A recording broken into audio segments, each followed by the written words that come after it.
Fine student, तो prelims dossier रहेगा ये। और जो 4 क्वेश्चन है स्टार्टिंग का वो यूपीएससी का पूछा हुआ क्वेश्चन है 2023 का सेट ए का। तो फर्स्ट क्वेश्चन देखते हैं हम लोग। With reference to the earth atmosphere which one of the following statements is correct.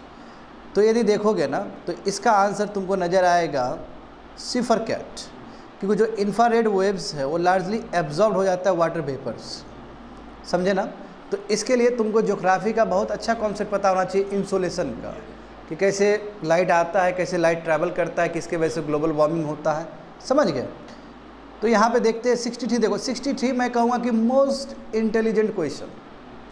मैं कहता हूँ कि 80 to 90% बच्चा गलती करेगा यहाँ पे। क्यों मैं बोल रहा हूँ तो समझो। Consider the following statements.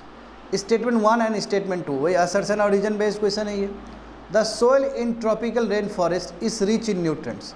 बच्चे लोग बात समझो, सुनने में बड़ा अच्छा लगेगा ये, क्योंकि तुमको सभी को पता है कि जो ट्रॉपिकल रेन फॉरेस्ट में बायोडाइवर्सिटी रिच है, तो जाहिर सी बात है मन में क्या रहेगा कि सोइल भी क्या होगा, न्यूट्रिएंट्स रिच होगा। मैं ऐसा नहीं है, सोइल जो है वो न्यूट्रिएंट डिफिसिट है। इसका कारण क्या है कि इतना ज़्यादा रेनफॉल हो रहा है वहाँ पे, और वहाँ पे जो बड़े बड़े जो डेंस वेजिटेशन है वो क्या करता है, न्यूट्रिएंट्स को एब्जॉर्ब कर लेता है, और बारिश ज़्यादा होने की वजह से न्यूट्रिएंट्स क्या होता है, लीच हो जाता है। तो कोई सवाल ही नहीं है, पहला स्टेटमेंट गलत हो जाएगा। अच्छा, पहला स्टेटमेंट गलत हो गया तो आंसर अपने आप मिल गया तुमको। और दूसरा क्या है, देखो वो सेकंड स्टेटमेंट तुमको बता दिया गया।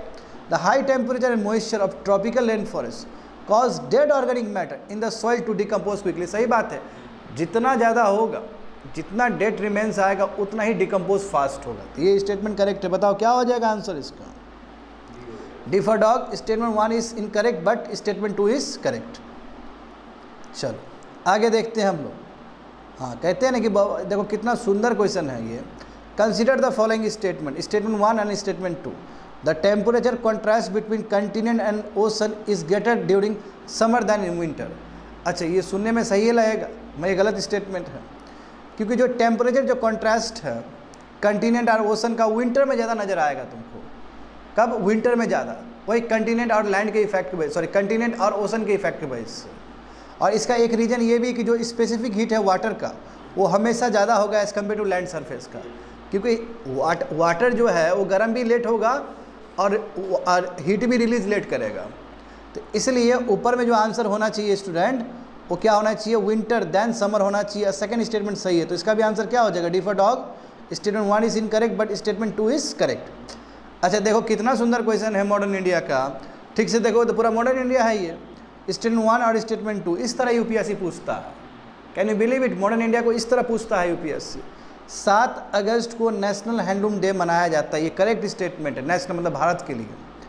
और रीज़न क्या दिया गया है कि यही 7 अगस्त 1905 जहाँ पे स्वदेशी मूवमेंट लॉन्च किया गया था। करेक्ट स्टेटमेंट है ये, ए for Apple.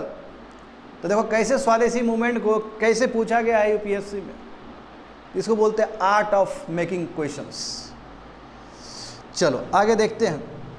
Consider the following statement. In India unemployment rate in rural areas is higher than that of urban areas. ये गलत स्टेटमेंट है। अच्छा, पीरियोडिक लेबर फोर्स सर्वेज देखो जो कि 2017 और 18 से स्टार्ट हुआ। उस समय बच्चे लोग ध्यान देना होगा, उस समय अनएम्प्लॉयमेंट रेट 6.4% था, और वो घट के अभी 2023-24 में घट के 3.2 हो गया, लगभग हाफ घटा है। उसमें देखोगे तो अनएम्प्लॉयमेंट रेट ज़्यादातर तुम्हारा अर्बन एरियाज़ में नज़र आएगा, रूरल एरियाज़ में कम है। कारण क्या है कि रूरल एरियाज़ में जो खेती है, एग्रीकल्चर, वो मिल जाता है और वहाँ पे डिस्गाइज्ड अनएम्प्लॉयमेंट हो जाते हैं, तो वहाँ हिडन अनएम्प्लॉयमेंट है, वहाँ पे रोज़गार ज़्यादा है। अर्बन एरियाज़ में रोज़गार कम है, तो इसका आंसर ठीक कॉन्ट्रास्ट हो जाएगा, तो गलत हो गया ये। दूसरा देखो, और हम ये भी जानते हैं जो कम पढ़ा लिखा है, जो पढ़ा लिखा नहीं, जो ड्रॉप आउट है, वो जल्दी उसको जॉब मिल जाता है। वो जो पढ़ा लिखा है, जो ग्रेजुएट है, उसको जॉब जल्दी नहीं मिलता है।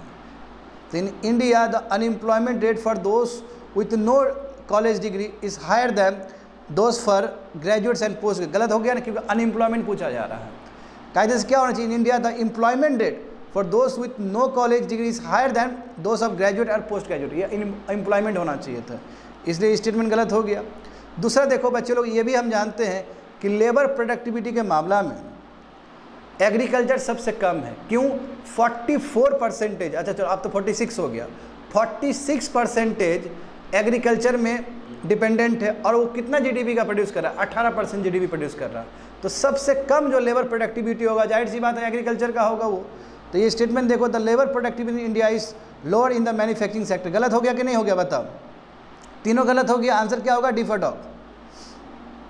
आगे देखते हैं, India service export is higher than that of over average global growth in service. ये करेक्ट स्टेटमेंट है। इंडिया का सर्विस एक्सपोर्ट ग्रोथ देखोगे बहुत ज़्यादा है, यानी कि ग्लोबली जितना ग्रोथ है सर्विस का, उसे कंपेयर में इंडिया ज़्यादा है। ये स्टेटमेंट करेक्ट है, क्योंकि इंडिया का देखते हो रिसेंट टाइम में बहुत बढ़ा भी है। दूसरा देखो, इंडिया का global share of service export is higher than that of global share of the goods exports. हाँ, ये भी बात सही है, 4.5% ये भी करेक्ट है।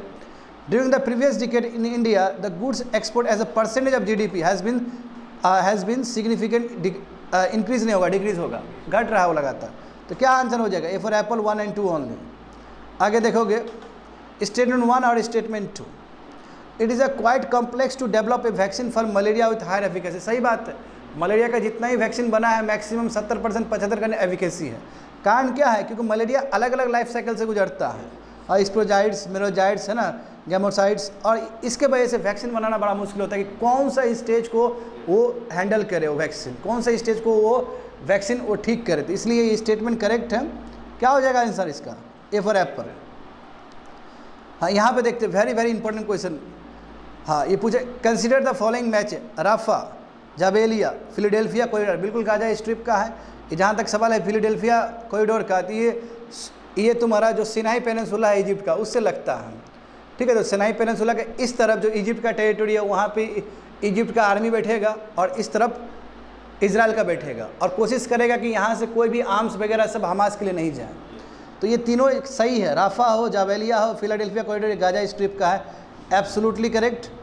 हाँ, ये जो साउथ डार्फर है सूडान का है, बिल्कुल यहाँ पे कुछ कुछ हो रहा है, सिविल वार सब हो रहा है। एक तरफ जानते हो कि पैरामिलिट्री फोर्स है, एक तरफ तुम्हारा दूसरा जो फोर्स है एसएफ फोर्स है, दोनों के बीच में लड़ाई हो रही है। करेक्ट स्टेटमेंट है। ओरोमिया इथियोपिया का ही है, जानते हो, टिग्रेन्स रीजन, ओरोमियंस रीजन, याद है ना, ये वहाँ के, सही बात है। और चौथा नंबर देखो, खार्किव तो यूक्रेन में, मगर कुर्स्क यूक्रेन में नहीं है, कुर्स्क कहाँ पे है? रसा में है, इसलिए ये स्टेटमेंट गलत हो जाएगा। तो क्या हो जाएगा आंसर इसका? सी, 3 ओनली। समझ गए? आगे देखो स्टेटमेंट 1 और स्टेटमेंट 2, वेरी वेरी इंपॉर्टेंट, बहुत अच्छा दिमाग लगाने वाला क्वेश्चन पूछा गया है। कि बोला कि यदि इन्वेस्टमेंट एक्सपेंडिचर घटेगा भी तो जीडीपी इंक्रीज हो सकता है, अंडर सर्टेन कंडीशन हो सकता है, बिल्कुल। आयकर वैल्यू कम कर दो, जैसे हम जानते हैं कि investment rate divided by ICOR value is equal to GDP. तो मान लो कि अभी 32% तुम्हारा क्या है, 32% तुम्हारा इन्वेस्टमेंट रेट, अभी सच में ही 32% है ना, और आयकर वैल्यू कितना है? 5 है। तो हम देखते हैं कि लगभग वही 6.5% 7% जीडीपी हो जाएगा। मगर हमने क्या किया, आयकर वैल्यू कम कर दिया। जैसे 32 है, 32 को नीचे हम 4 से डिवाइड कर देंगे, 3 से डिवाइड कर देंगे, तो ऑटोमेटिकली जीडीपी बढ़ जाएगा। तो GDP is inversely proportional to ICOR value. जितना आयकर वैल्यू कम होगा उतना ही जीडीपी बढ़ेगा। तो देखो ये बात सही है कि इनफैक्ट इन्वेस्टमेंट रेट घटेगा भी तो ये एक्सपेंडिचर, इन्वेस्टमेंट रेट कहो या इन्वेस्टमेंट एक्सपेंडिचर कहो, यदि घटेगा भी तो जीडीपी बढ़ सकता है अंडर स्पेशल सर्कमस्टांसेस। तो ये स्टेटमेंट 1 स्टेटमेंट तो करेक्ट है। बट 2 स्टेटमेंट देखो, increase in GDP is possible when आयकर इंक्रीजेस, नो व्हेन आयकर इज डिक्रीजेस। तो एक ही स्टेटमेंट करेक्ट हो जाएगा। कौन सा होगा statement? C for cat. Statement 1 is correct but statement 2 is incorrect. समझ गए? चलो आगे देखते हैं हम लोग। ये बहुत इंपॉर्टेंट है। जानते हो कि स्पेस एक्स कहाँ से कहाँ पहुँच गया? रीयूजेबल लॉन्च व्हीकल कर रहा है ना स्पेस एक्स, तो पुष्पक भी हमारा वही एग्जाम्पल है। Reusable launch vehicle landing experiment of ISRO is name Pushpak, absolutely correct. Vikram Sarabhai space centre इसके पीछे है, ये भी करेक्ट है। और क्या वर्ल्ड में अभी तक कोई रीयूजेबल लॉन्च व्हीकल नहीं हुआ है? बहुत हो गया है। हाँ, स्पेस एक्स का बेस्ट एग्जाम्पल देखो। तो स्टेटमेंट ये गलत हो जाएगा, फर्स्ट और सेकंड सही होगा। ए फॉर एप्पल 1 and 2 ओनली। हाँ, यहाँ पे देखोगे बच्चे लोग, कंसिडर द फॉलोइंग स्टेटमेंट। कवच automatic train protection anti collision system is indigenous develop. बिल्कुल भारत का अपना डेवलप्ड है ये। खुद हमारा जो ये जो बहुत सारा मिल के एक इंडिजिनस ऑर्गेनाइजेशन है या इंस्टीट्यूशन उसने किया है ये। तो ये स्टेटमेंट करेक्ट होगा, कवच। अच्छा, ये कवच पूरी तरीके से किस पे बेस्ड है? हाँ, RFID पे, यानी कि रेडियो फ्रीक्वेंसी आइडेंटिफिकेशन, वही जो टोल टैक्स में जो करता है। ठीक है, ये सही है। मेजोरिटी नहीं, ये गड़बड़ है। 70 या 75 हज़ार जो हमारा ट्रैक है उसमें मात्र बहुत कम, 5,000 से भी कम हुआ है। तो ये गलत हो जाएगा। तो 1 और 3 स्टेटमेंट करेक्ट है, समझे ना? डी फॉर डॉग हो जाएगा। हाँ, आगे देखो student, consider the following statement. A petaflop क्या है तुम्हारा? Unit of computing speed equal to 10⁻15 floating point operation per second. ये करेक्ट स्टेटमेंट है। अच्छा, भारत का भी सुपर कंप्यूटर है कि नहीं? एरावत सुपर कंप्यूटर भारत का है, और जानते हो कि सुपर कंप्यूटर का बहुत इंपॉर्टेंट रोल है कोई मेडिसिन को बनाने में या फिर IMD को असिस्ट करने में, क्लाइमेट को देखने के लिए। High performing computing system are made up of several super computer work together. सही बात है, जो हाई परफॉर्मेंस कंप्यूटिंग सिस्टम है वो बनाया जाता है सबको सुपर कंप्यूटर को एक साथ इकट्ठा करके। ये स्टेटमेंट करेक्ट है। क्या इंडिया के पास कोई नहीं है क्या? बिल्कुल इंडिया के पास है, एरावत है इंडिया के पास। तो आंसर क्या हो जाएगा इसका? 1 and 2 only, that's it, completed.